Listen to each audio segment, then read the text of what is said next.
Doctor Dipankar. তো খুব একটা ইম্পর্টেন্ট জিনিস বলার জন্য এসছি এখানে। ছোট একটা বেবি আছে, কিউট, ঠিক আছে। অনেক সময় বাড়ি ঘরে আপনার প্রায় শুনেন বা অনেক সময় এরকম ইনসিডেন্ট হয় বা হতে পারে এরকম। তার জন্য ভিডিওটা আমি করছি, একটু মনোযোগ সহকারে একটু শুনবেন। বাচ্চাকে যখন দুধ খাওয়াচ্ছেন বা দুধ খাওয়ার পর বাচ্চাকে বিছানায় রেখে দিয়েছেন, অনেক সময় বমি করে বা অনেক সময় দুধটা শ্বাসনালীর মধ্যে চলে যেতে পারে, এটাকে আমরা বলি অ্যাসপিরেশন। তো তখন হঠাৎ করে বাচ্চার শ্বাস বন্ধ হয়ে যাবে, এই জায়গাগুলো নীল হয়ে যাবে, কান্নাকাটি করছে না, নাড়াচাড়া করছে, তখন কি করবেন?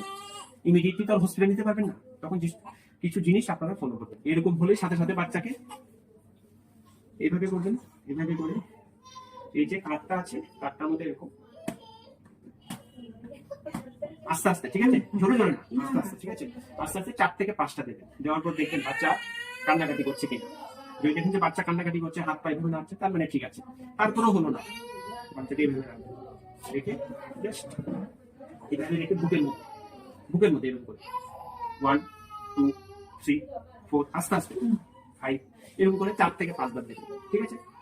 যদি দেখুন যে বাচ্চা ইমিডিয়েটলি কান্নাকাটি করছে, তার মানে ঠিক আছে, শ্বাসনালী থেকে দুধটা, মানে আমাদেরকে শ্বাসনালী থেকে দুধটা বার করতে হবে, ঠিক আছে। তারপরেও হচ্ছে না, তখন কি করবেন?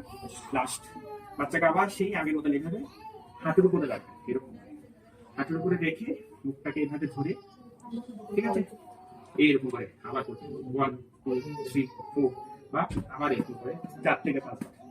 তারপরেও হচ্ছে না, তখন আর দেরি করবেন না, সোজা হসপিটাল, ঠিক আছে। খুব ইম্পর্টেন্ট জিনিস, ঠিক আছে। হ্যাঁ, তুমি শুনে চাও? ওকে, বাই বাই।